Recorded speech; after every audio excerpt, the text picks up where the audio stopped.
সকলকে ধন্যবাদ। আমরা এখন চলে এসেছি শান্তিনাথের শিবের মন্দির, এটা বাঁকুড়া জেলায়। এইখানেই শ্রী মা সারদা দেবী এবং ঠাকুর শ্রী রামকৃষ্ণ দেবের প্রথম সাক্ষাৎ হয়েছিল। ঠাকুর এসেছিলেন ভাগ্নের বাড়িতে এবং সেই শিব মন্দির আমি আপনাদেরকে দেখাবো।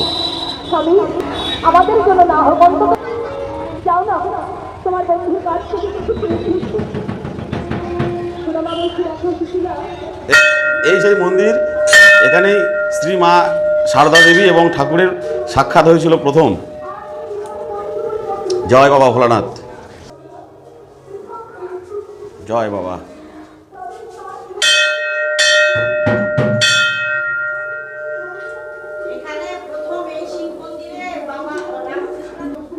জয় বাবা। এই মন্দির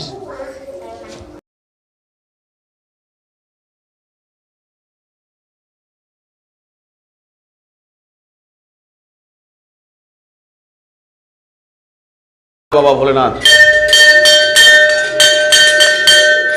জয় বাবা ভোলেনাথ।